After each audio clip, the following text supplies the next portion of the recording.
Hey guys, welcome to episode number 69 of the Big Time Strength Podcast. Today I am joined by Coach Luke Lancaster. He is the head strength conditioning coach at Abilene Christian University.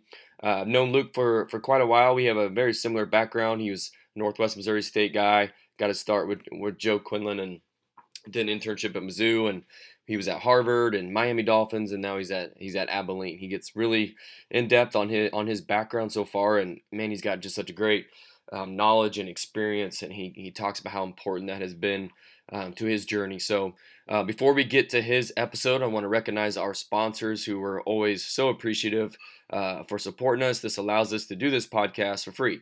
As you know, with strength coaches, every little bit of money helps. So we really appreciate our sponsor, our first one here, Team Builder. They are the leading software for high schools and colleges by providing coaches the ability to write programs online, generate over 13 reports, and even train athletes remotely for side income. Right now, if you sign up with code BIGTIME, you will receive a free APRE programming template, which works automatically within Team Builder. No more spreadsheets and workout cards to track training maxes that change day by day. Automate your programming without outsourcing your programming with Team Builder. They're at a great company. We use them here at Williamsville College. Hewitt and their staff are fantastic. I just got my brand new Team Builder shirt in the mail, so really appreciate those guys for supporting us. Our second sponsor is Powerlift. Most of you guys know Powerlift. They are the leading manufacturer and distributor of heavy-duty strength training equipment for collegiate and high school athletic performance centers around the world. Powerlift brings over 20 years of experience in the strength conditioning world. All products are manufactured in the state-of-the-art manufacturing facility in Jefferson, Iowa. They are proud to support all coaches making the big time where they're at. Can't say enough about Powerlift. Mike Richardson, his contact info is in the show notes. If you'd like to reach out to them, please do. They are a fantastic, fantastic company. All right, guys, let's get to today's episode with Coach Luke Lancaster. Again, he just kills it in this. He's killing it at Abilene. I think you'll take a lot out of it. Enjoy, guys. Hey, Coach Lancaster, really appreciate you coming on the Big Time Strength Podcast, finding the time in your busy schedule right now. I really appreciate it. So why don't you get this thing going and just kind of give us a background of your journey through strength conditioning so far. Yeah, man.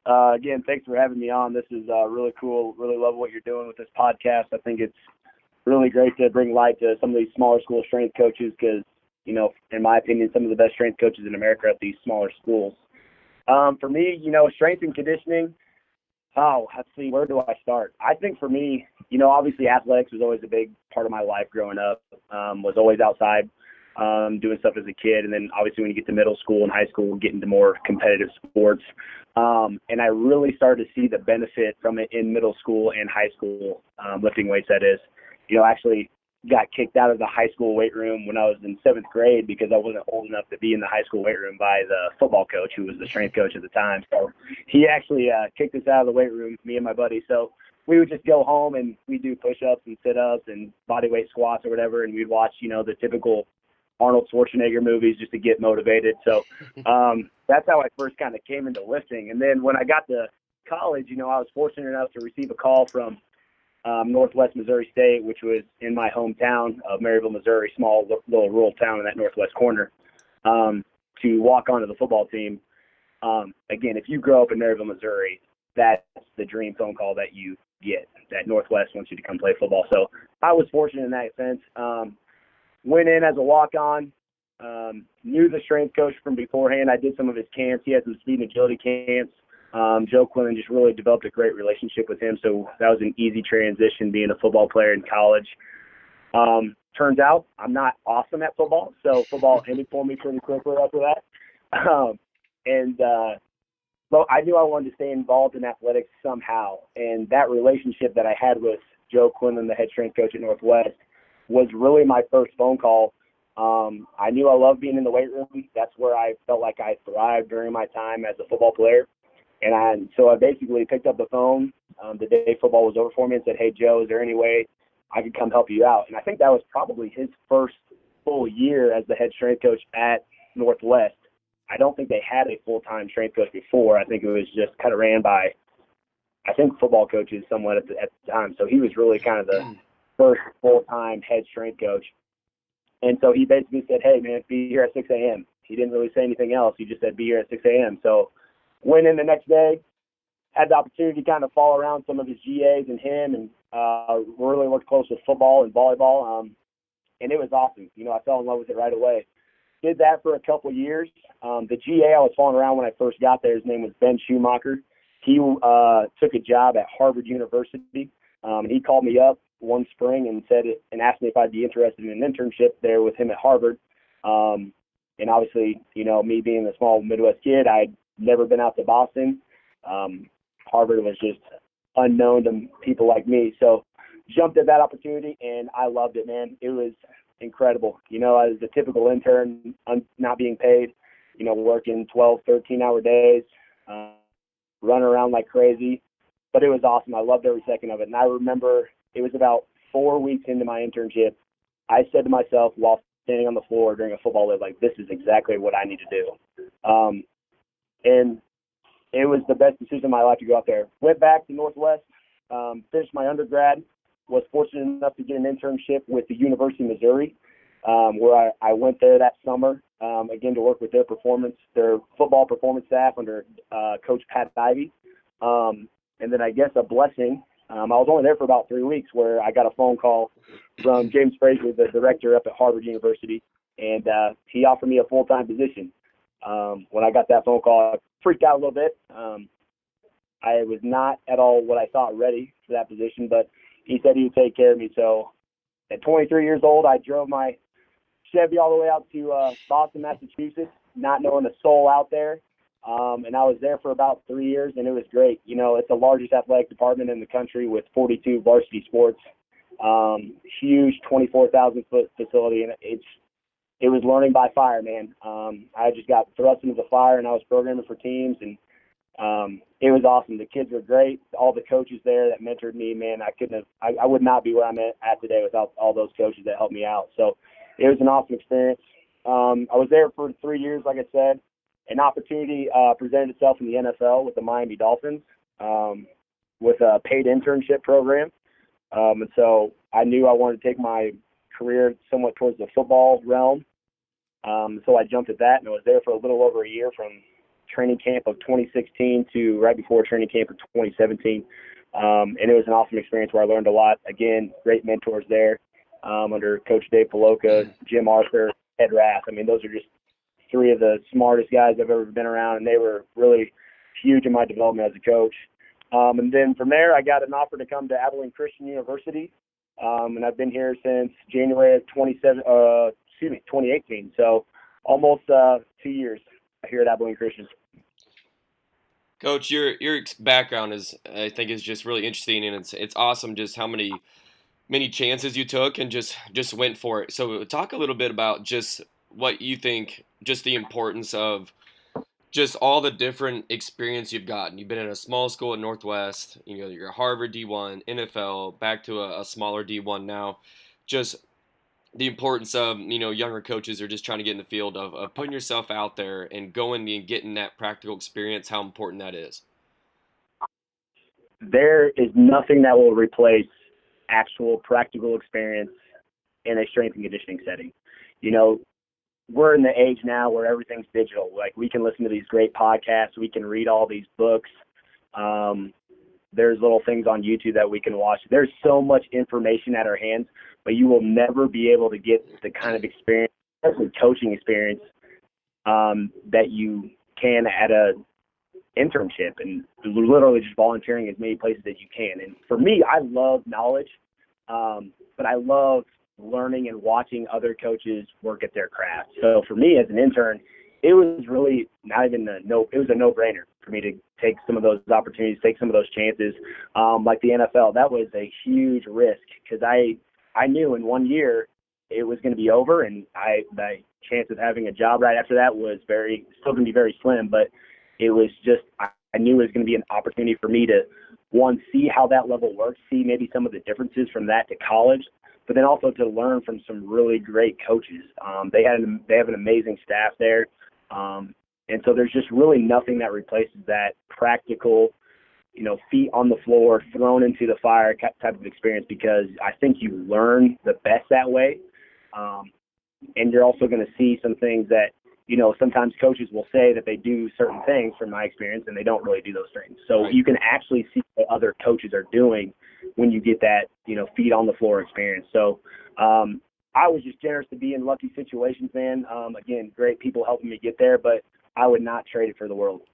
Yeah, lucky situations, but I mean, it's what you do with those situations. You obviously killed it. You went out to do an internship, and then you go and get a call back from the head guy, a certain time later, Yeah, and bring you back out there. So it's not only you got the yeah, situation, but you obviously killed it. So absolutely. Yep, yep. Always do the best that you can anywhere that you are, and they'll always pay dividends. yep. There's no doubt. So, Coach, you've been at Abilene, going on a year and a half, 2 years now, and maybe just give us a glimpse in maybe what the culture of your guys' program there is. Absolutely. I came in here as an assistant, really right into the transition of the Division I era. So we compete at the smaller Division I down here in the Southland Conference, and it is a very small private school. I mean, we got 4,000 students. But I think culture-wise is what I love about Abilene Christian in general is their commitment to athletics and being great at athletics, especially in Division I. Since I've been here almost 2 years, and I think there's been 5 facilities that have either been built or renovated, and that includes my strength and conditioning facility. So you can really tell the athletic department's really committed to being great at and wanting to compete at a high level of Division I athletics. Culture-wise, obviously, we want to make sure that we are not only developing, great student athletes, but we also want to create great human beings who are, centered in their faith and want to go out there and deliver the word of Christ to everybody else that they get in contact with. That's our really main goal for Abilene Christian, and it's something that really attracted me to this place. So it makes you feel a little bit more comfortable. It's a very small town here in West Texas. There's really not a whole lot going on besides Abilene Christian. So it's really a close-knit community. And with this, our brand new facility too, and the way the athletic department is kind of formed under the direction of our athletic department, it's really kind of a family atmosphere, and the culture here is phenomenal. Our kids love coming here, love come to compete. Our facilities are top notch at Division I level. So the culture here has just been amazing, and it's really been cool to kind of see it transform into what it is now. Yeah, it sounds like it's a pretty unique, setting being in a Christian affiliated school, which I'm sure is pretty interesting in some ways. But it kind of leads me to my next question is, part of that culture is obviously, team camaraderie and developing leaders. Or is there anything specifically, maybe uniquely that you guys do there to really, push that agenda of building that team camaraderie and leadership? I don't know if it would be unique really, but, biggest thing for us as a strength staff and really a whole athletic staff is we just want to make sure our kids keep competing. Yeah. In everything that we're doing. So we're always trying to throw in different competitions. Literally almost every day in the weight room, I'm trying to think of some sort of small competition with our kids, whether it's with a football guy and him competing, a freshman competing with a junior, a sophomore with a senior, or a softball player coming in and competing with one of her teammates, throwing in different competitions, not only through training sessions, but also out at practice. We really, really love to have different types of competitions throughout the week. And I think it just kind of comes down to overcoming adversity. And, we're big believers in obviously overcoming that adversity. I think every strength coach in the country will tell you it's all about mental toughness. And in my opinion, mental toughness is basically how you overcome adversity. And so getting in those situations will just help you not only grow as a student athlete, but also as a person. And so I think that's kind of the one thing, I guess, not necessarily unique that we do, but it is one thing that I feel like we do a lot of is just foster competition in everything that we're doing. Well, that's the thing. You do a lot of it. Sounds like you're very consistent with it. And honestly, that's something I struggle with quite a bit. I'm in a little different situation where, working with, a lot more teams. And that's something it can be very draining on a coach is to try to always think of competitions, and it's so easy just Absolutely. to kind all right, we got through the workout and get the athletes out of here. That's, check that box. And I'm guilty of that Yep, as any other coach. So I think that for just sure. from hearing you talk, you could tell you're very consistent about it. And I think that's definitely a separating factor for you guys. Absolutely. Yeah. It's really a no-brainer for most of our teams. Our coaches love that we really push that competition factor on our kids because they feel like they see the results on the field, and even more importantly, we see results as them growing as a human being. So, yeah, it's great, and obviously couldn't do it without the staff. I know you kind of obviously in a little bit different situation. Again, being at small schools and lack of staffing, it's very, very difficult, and I definitely understand that. But so luckily for me, the staff has really bought into that too, and with their specific teams, they do the same thing, and it really a lot of fun in our facility. Yeah. So my next question for you, Coach, I'm always interested in this is how coaches do this differently is how do you have like a block or a level system on separating, say, your football guys, on how you separate them out based off ability or experience or whatever it is. If you do, kind of what does that look like? Yeah. Yeah. So really for all my teams, and excuse me, I'm going to just kind of jump on the football ones because that's kind of the main sport I work with here. We do it kind of like a level system based on training age. No matter your level, as soon as you walk in the door as a freshman, you're going to be in our developmental program. The goal of the developmental program is to make sure your movement quality is as high as it can be. For us, this summer was really the first time I got the program for a brand new freshman football kid. So the first probably 4 to 5 weeks, we didn't even pick up a weight. We're really just worried about movement quality. And again, having enough coaches in order to be able to watch that, make sure the kids are going through full range of the motion and they look good without any pain, was kind of how I wanted to set up the freshmen.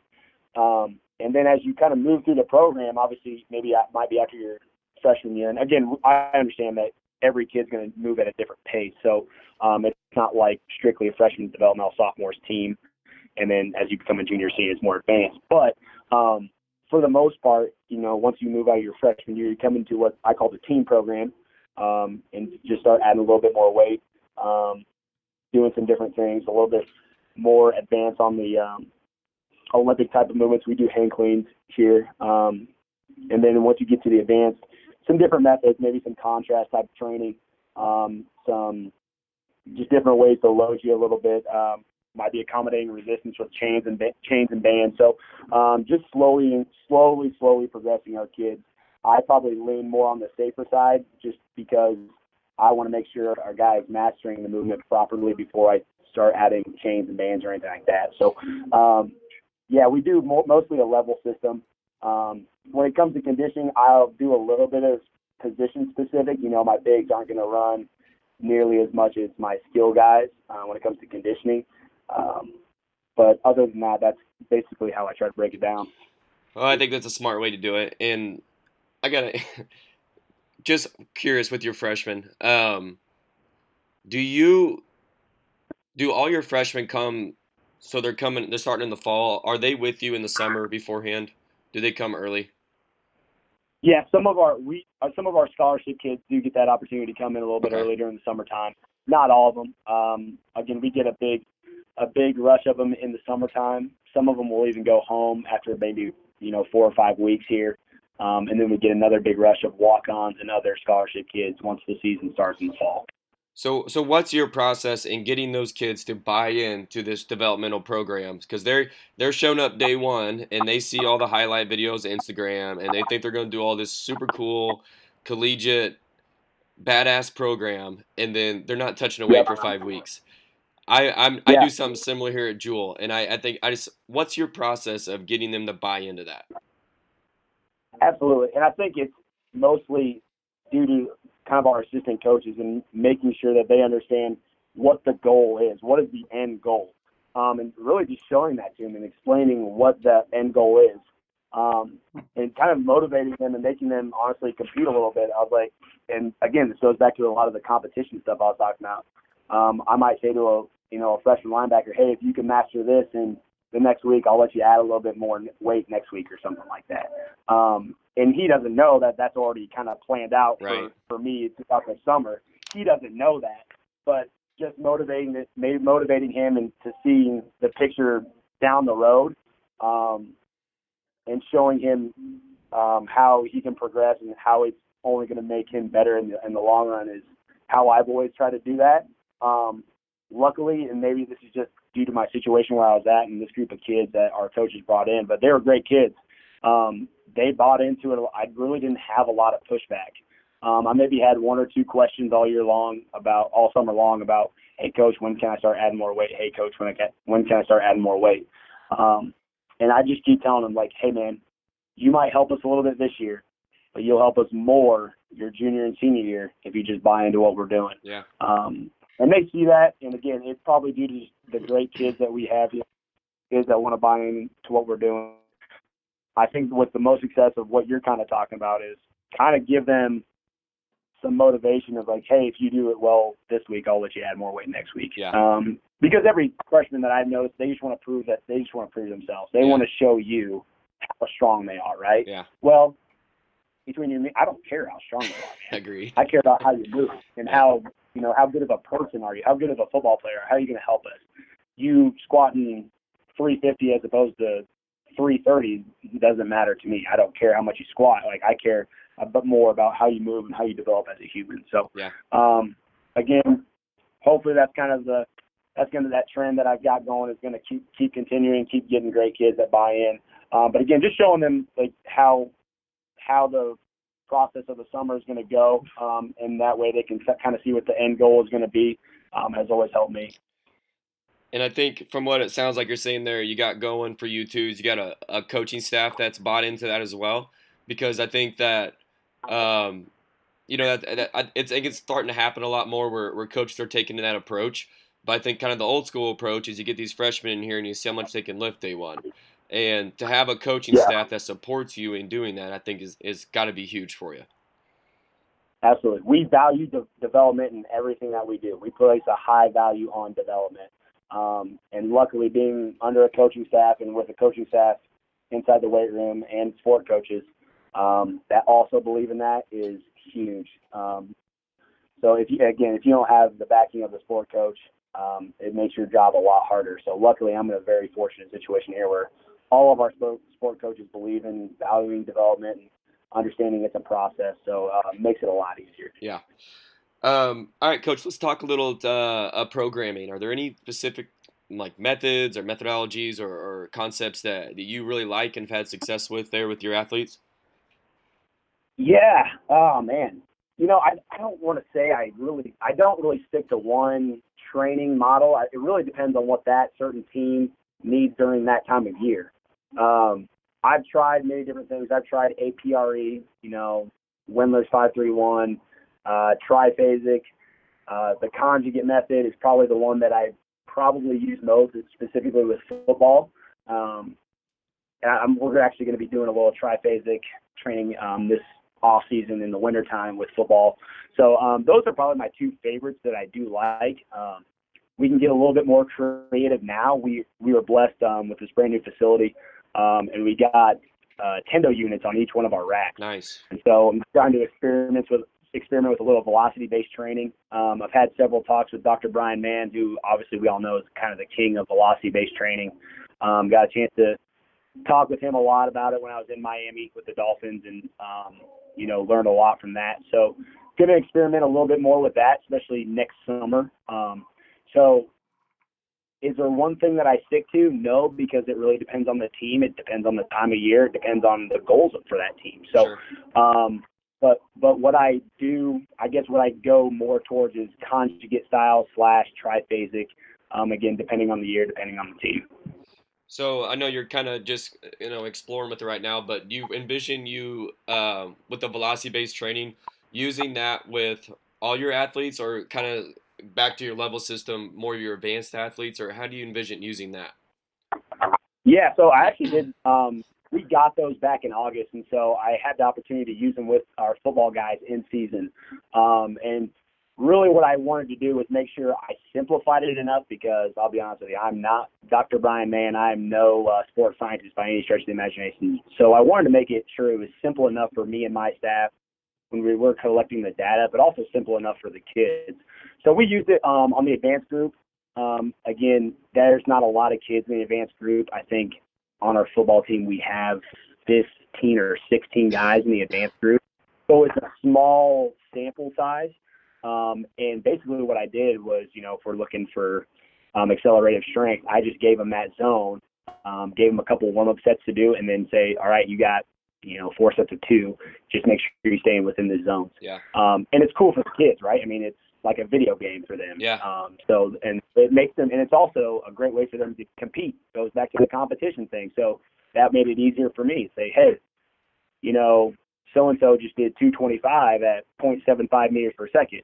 Can you beat it? Right. So maybe the kid do 25 and you do 0.77, so it's a little faster. So it was a really great tool. That was kind of my goal, to start out with just a very small sample size and kind of figure out the best way for us to implement it. And I think it's going to be really great for our entire program. Again, I think it will work a little bit better with more of our advanced groups. Sure. As opposed to developmental. Again, developmental is just trying to learn, master basic movements first.